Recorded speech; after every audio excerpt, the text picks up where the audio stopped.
What's up, everybody? I'm Jason. Welcome back to, well, actually, this one I think is going to be the first official podcast of 2024. Not a channel update, not a talk trip review, which I guess those 2-3 videos technically could have been podcasts, but an actual talk about cameras podcast for 2024. And I have been thinking about this, actually. This in some ways has been in the making since last year when Canon announced the RF24-105 f2.8L. But really, I started thinking about this when Canon announced the C400 and the RF 35mm f1.4L.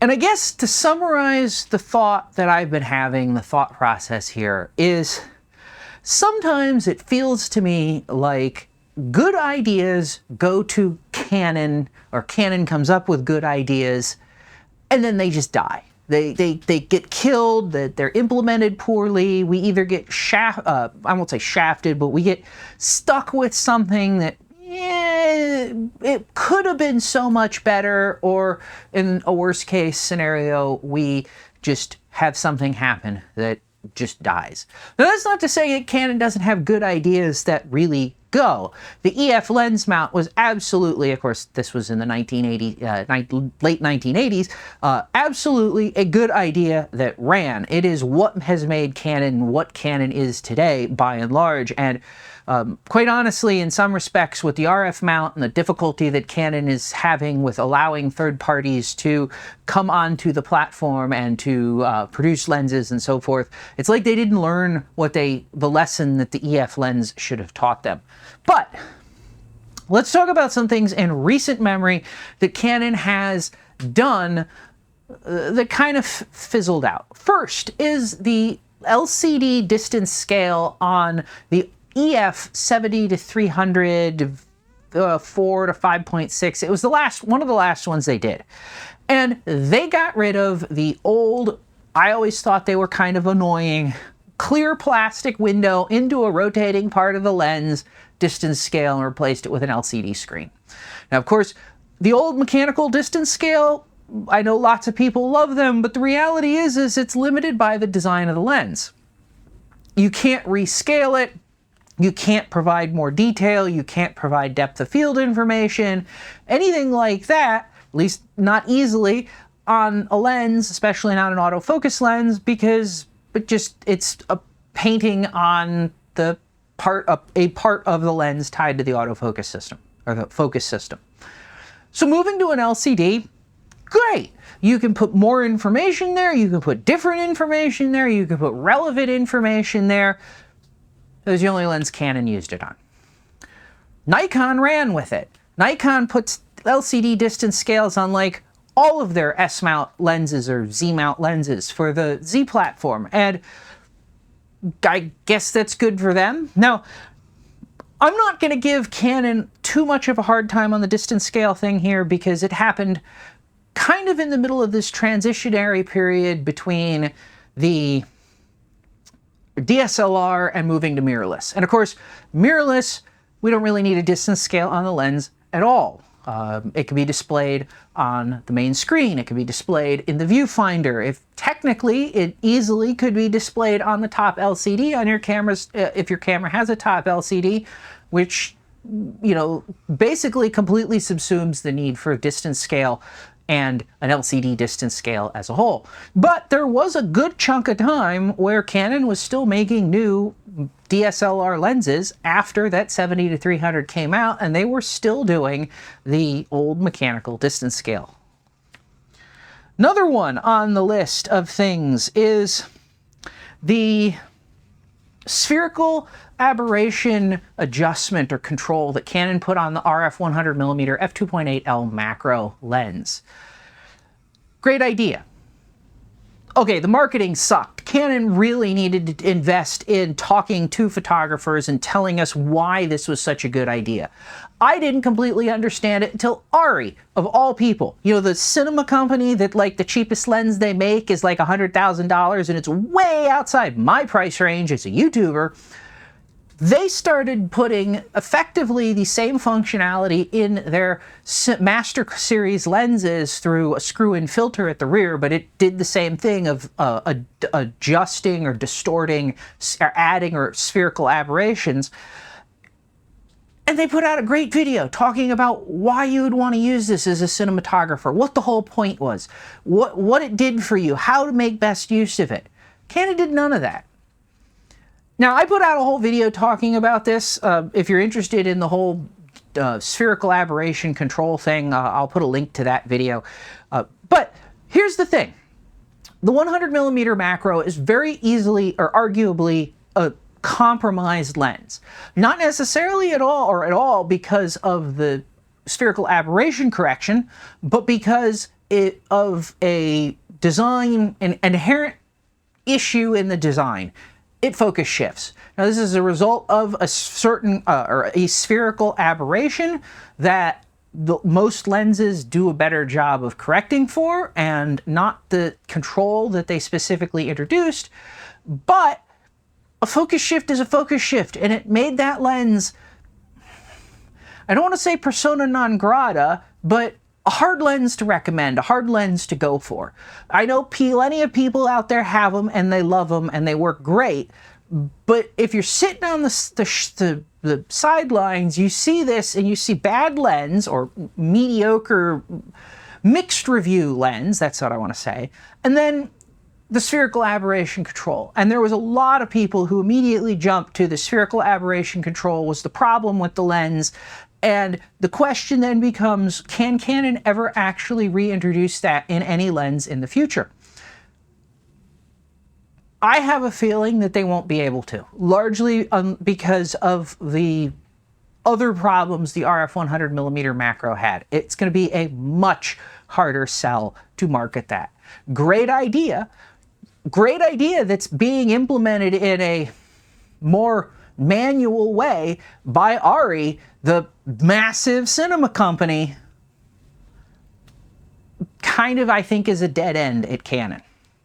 The final one, a great idea that has not borne very much fruit, or borne fruit very well, is really the multifunction shoe. So it was introduced, again, Canon introduced on the R3, has spread out to the rest of the EOS R platform, has kind of fizzled as far as I'm concerned. What do I mean by that? Well, if you're a serious cinematographer or recorder, video shooter, the only thing that multifunction shoe has provided for you is, well, Tascam's multifunction shoe XLR interface.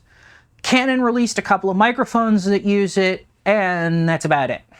Though, now, if you're not a video person, Canon has been pushing flashes that only use the multifunction shoe. In fact, if you look at some of their entry-level cameras, I think this is the case certainly on the R50, or yeah, at least I think on the R50, it doesn't even have the 5 traditional contacts that Canon would, you would normally have in a hot shoe for a traditional flash. The only thing on the top of the camera is a multifunction shoe, or the function part of the multifunction shoe, if you want to put it that way.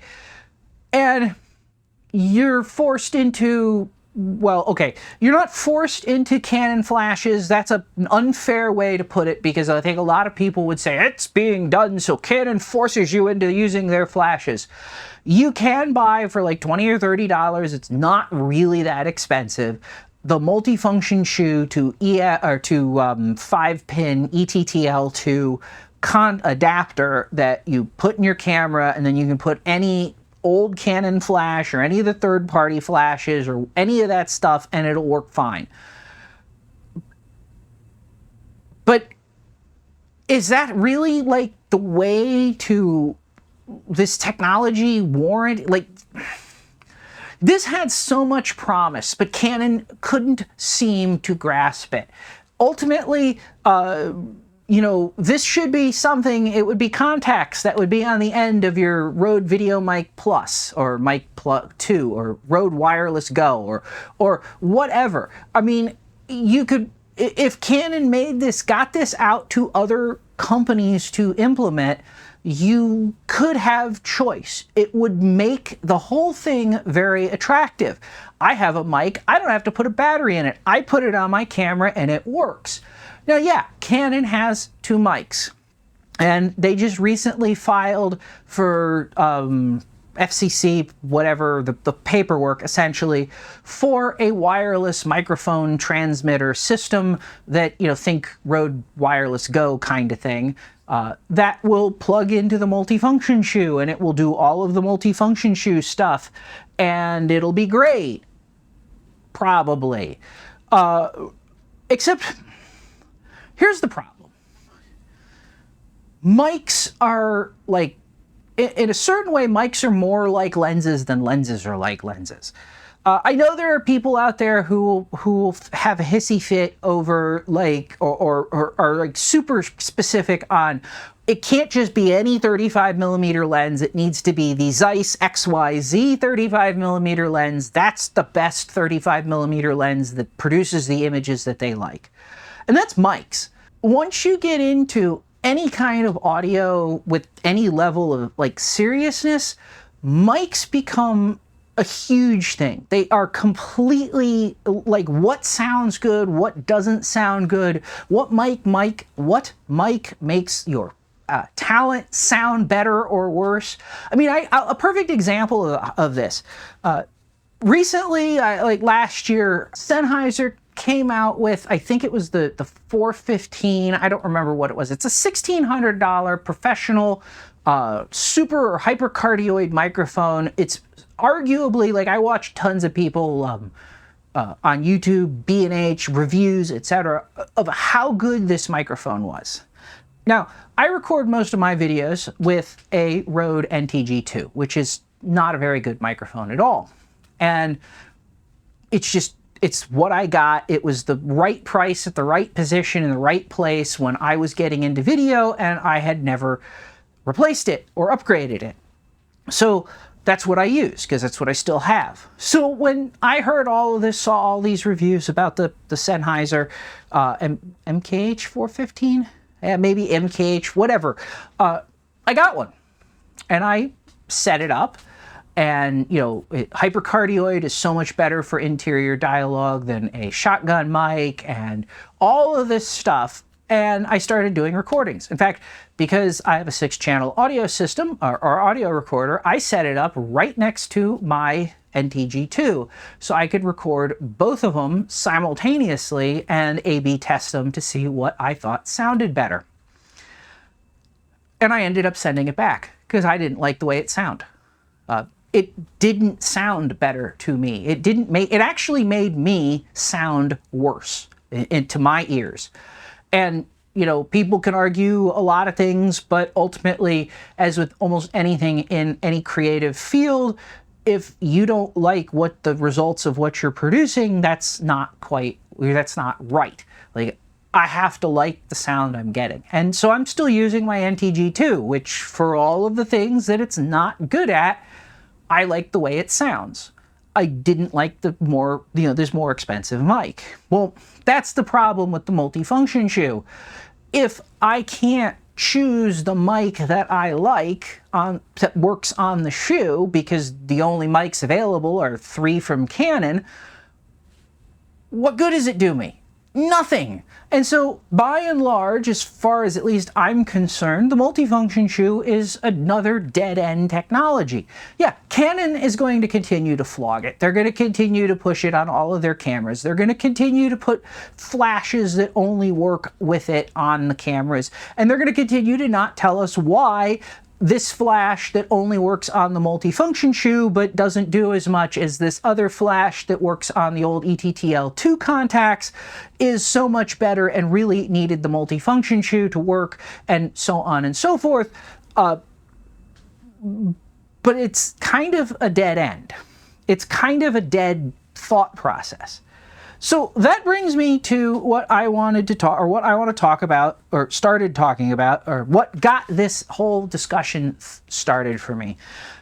Canon announced the C400, and I am not I don't see anything on the C400 yet to really criticize. In fact, I would love to get one and replace my R5C for video shooting with a C400. I think it would be a fantastic upgrade in that respect. Here's the part that seems like a good idea, but I'm not sure if it is, and I'm not sure if it's going to survive. And I haven't seen anybody else really talk about this. Canon is using USB-C connectors for the grip interface and the monitor slash touchscreen monitor control on the camera. Now, I think this is a great idea in theory. The first part of that, of course, is it actually really USB-C? In Canon's official videos that they've done, they say USB-C-like or style, implying that they have used the connector, but it is not actually a USB-C cable or connection. In some other videos, I have seen people, for example, from B&H, who were talking about, did a video on the camera when it was announced, saying it was USB-C, which may just be because that's the kind of connection it was and not necessarily what the actual protocol is. If it's USB-C, I think this is brilliant. If it's, we took a USB-C connector and we are just using that, I don't particularly care for this at all. I think this is another boneheaded move. Actually, I think that is an actively boneheaded move compared to anything else they can do. So the question is, can it be USB-C? Well, on the USB side of the data side of things, it's not really a problem. Yeah, USB has more latency than certain other protocols like PS2, and gamers will always complain about USB and latency and how it affects them and blah blah blah. But we're not gamers; we're cinematographers, and gamers are looking for super fast response to when they push a key to have something happen, because there's frames of difference in some cases, like 16 milliseconds, 8 milliseconds, it's in, at 120 frames per second that they are playing this game doing. And the latency can be the difference between a headshot on the bad guy or not. But we're not doing that. We're photographers, we're cinematographers. There's already 50 plus milliseconds of latency in many cases when you push the shutter release if you're taking a picture. We've got about 1/4 of a second in latency between our eye, head, and finger, that whole loop, to where we see something, we hit the shutter release, we're taking a picture milliseconds down the road. In cinematography, nothing that you're doing is that precise, or needs to be that precise. You're never, I need to make one click of an aperture adjustment on one specific frame. It's at about now. It doesn't matter which frame it really falls on, plus or minus, whatever. And USB is more than capable of getting things moved in under a frame at 60 frames a second. Likewise, shutter release when shooting video, or the start, stop, record button when shooting video, we aren't frame specific. If we need to capture something instantly, like is the case in a lot of high speed, very high frame rate, 1,000 plus frame rate shooting. We don't push the shutter release to like timed with things. We use pre-record. The camera records into a circular buffer, and when you see the thing happen, you hit the shutter or the save button essentially, and that's what the camera saves out to disk. Even the R5 or R5C can do that in pre-record mode, where it'll record like 30 seconds of video in a constant loop. When you hit the shutter release, it starts the actual recording, saves that to disk with your video, and you get the 30 seconds that precedes whatever it was that you started recording on. So that's not a problem. Having a grip control that does USB, works over USB, not a problem at all. So what about the display? Well, this is the stickier point, I think. There was a HDMI over USB-C alt mode. So one of the parts of the whole USB-C, if you aren't familiar with it, design was to create alternative modes that the cable could be used for. Basically, USB-C wants to be the one connector to rule them all. And so, yes, it does USB, and it does USB 2, USB 3, all of the USB stuff. But then you get into things like USB 4 or Thunderbolt 4 or DisplayPort over a USB-C cable, which all of that works basically using these things called alternate modes or alt modes. So some of the pins on the cable get reassigned to do something else. There was an HDMI standard for that back in the time. The standard didn't go very far. It's no longer being updated, and it only supported HDMI 1.4b, which only gives you 4K at 24 frames a second, or if you're doing the consumer TV resolution, it'll go up to 30 frames a second. That died. There was no real support for that within the computer industry, largely, I think, because of DisplayPort. And most GPUs have to implement DisplayPort. Certainly when Apple was pushing for Thunderbolt, with this, of course, predates USB-C, they required Thunderbolt. Intel and Apple required DisplayPort as part of the Thunderbolt interface. Every monitor in your laptop uses DisplayPort. It's called EDP, or Embedded DisplayPort, to talk to the GPU in your laptop. So every GPU, whether it's Intel, AMD, Apple, NVIDIA, whatever, has to support DisplayPort in one way, shape, or another, because that's what your laptop screens are using. Most desktop screens, at least the good ones, use DisplayPort as well. So it just didn't go anywhere, largely on the PC side of things because of DisplayPort. Now, you've probably seen USB-C to HDMI cables. They exist. They actually use typically a DisplayPort to HDMI conversion chip in the connector at one end or the other. So you plug it in, it gets the DisplayPort output, and then converts it to HDMI at the HDMI end. The HDMI standard didn't work. It just didn't go anywhere. Now, why am I talking about all of this? Well, because HDMI is the standard that we usually use in cameras for external displays. Now, it's not necessarily the standard that Canon has to use for their own displays. They could very easily use DisplayPort inside the cameras, and quite honestly, we'd probably never know unless you took the camera apart, put a signal analyzer on it to see what it actually was. So carrying a display signal over to the external monitor is not actually a problem with USB-C. So in theory, all of the stuff that they have done on the C400 could very well be straight up USB-C. If that is the case, I think this is brilliant. I think this is a great idea, and I think this needs to expand out to all of the rest of their cameras. Why? Well, lots of reasons, actually. First of all, it potentially would mean that you could control the cameras using actual controls. So if you have something like a DJI RS3 or RS4 gimbal, you know you can plug your camera's USB-C port into the gimbal's USB-C control output, and the camera can control the camera.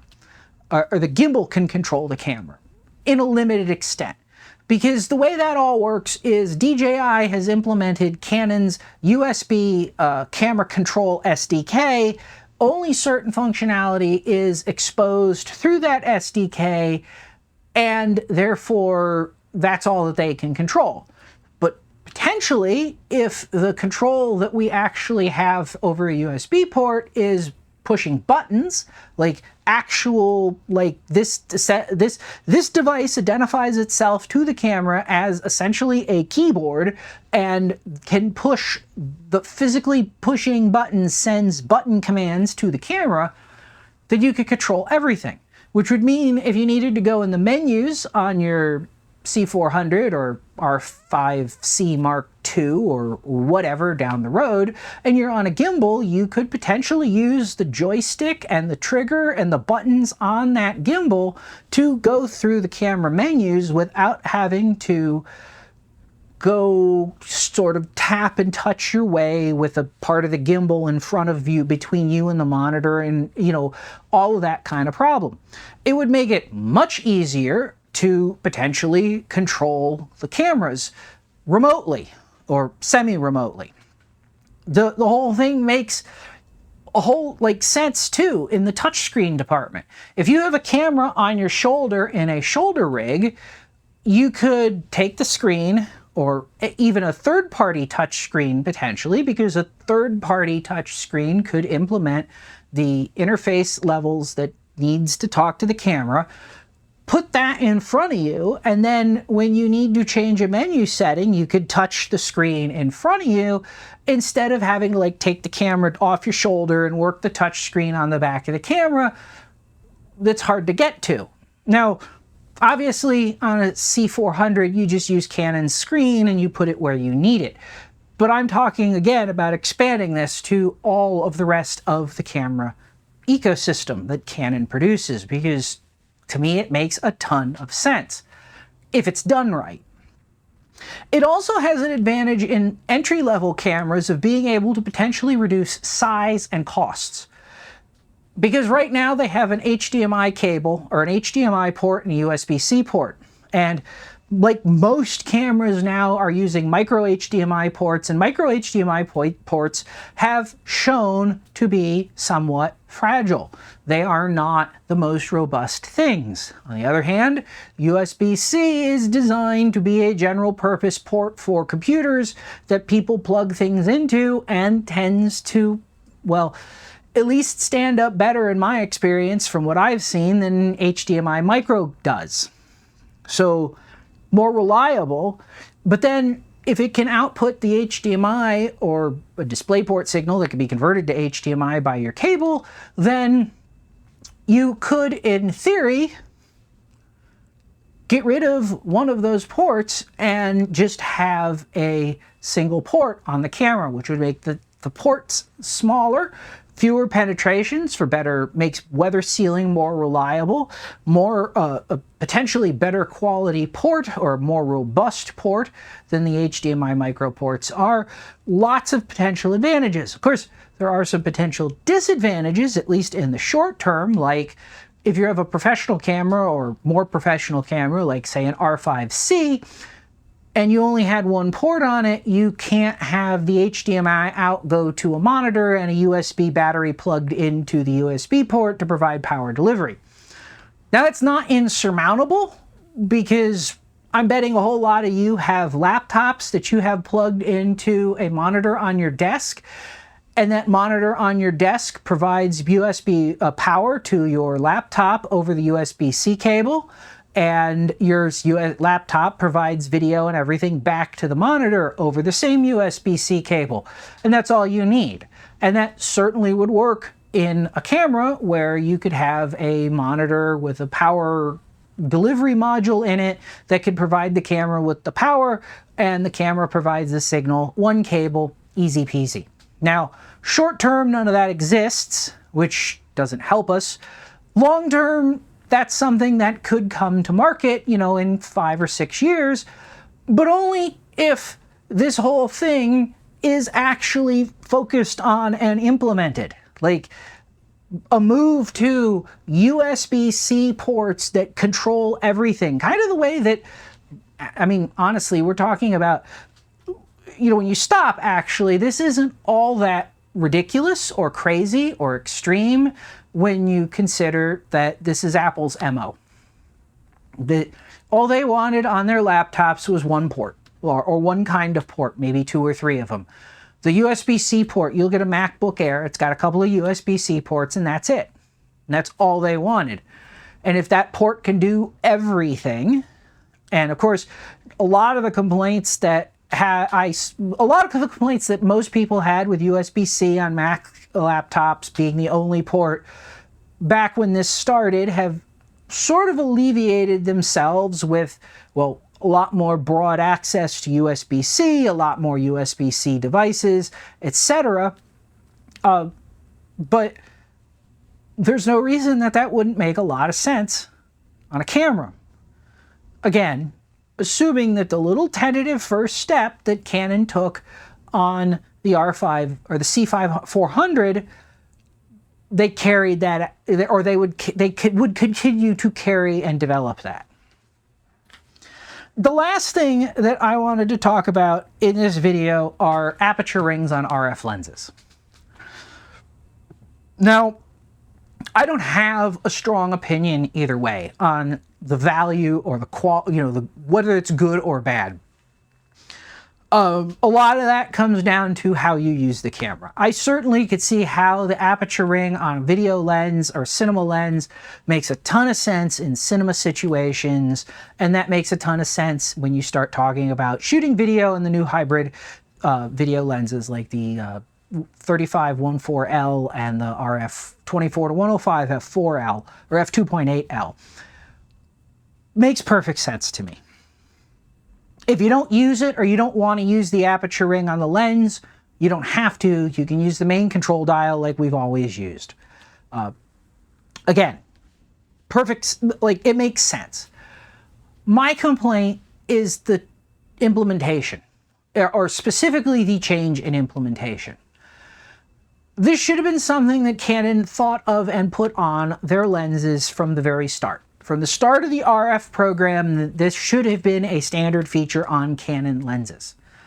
Not in lieu of the dial on the camera controlling the aperture, but in addition to it. And if you don't want to use it, you switch it to A, you click the little lock in, and you don't ever touch it and use it, and it's not a big deal.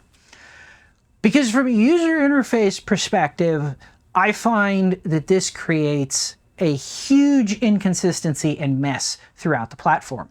So we now have two RF lenses that have aperture rings and a button on them on the side.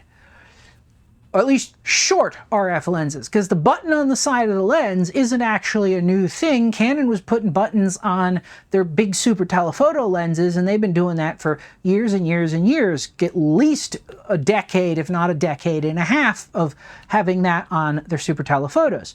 It's just never been on their smaller lenses. Now that button could be tremendously useful. You can program it to do a ton of things through the camera interface. On your camera. It can stop autofocus. It could change autofocus methods. It could, do all kinds of stuff. But it's only on two of the little lenses because they're video-centric. What about all the rest of them? Well, it's not there. Same thing for the aperture ring. Like, there's nothing that really makes the 24-70 2.8 that I have on my camera right now that I'm shooting this video on not a video capable lens. It's very well controlled for breathing. It's parafocal, at least electronically parafocal.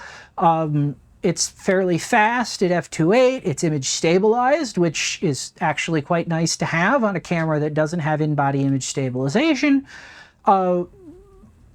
It's not terribly big. It's not terribly heavy. It's not terribly, it's not a bad lens. But there's no aperture ring.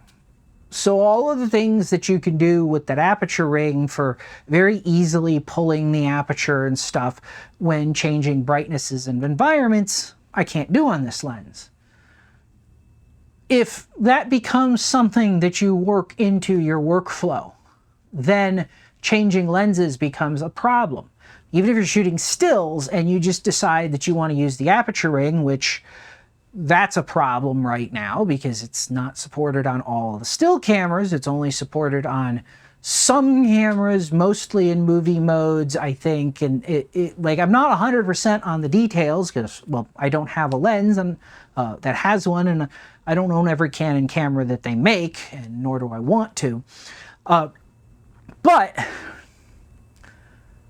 because it's an add-on coming now, that also means that that functionality isn't there if you are, say you have an EOS R or an R6 Mark I.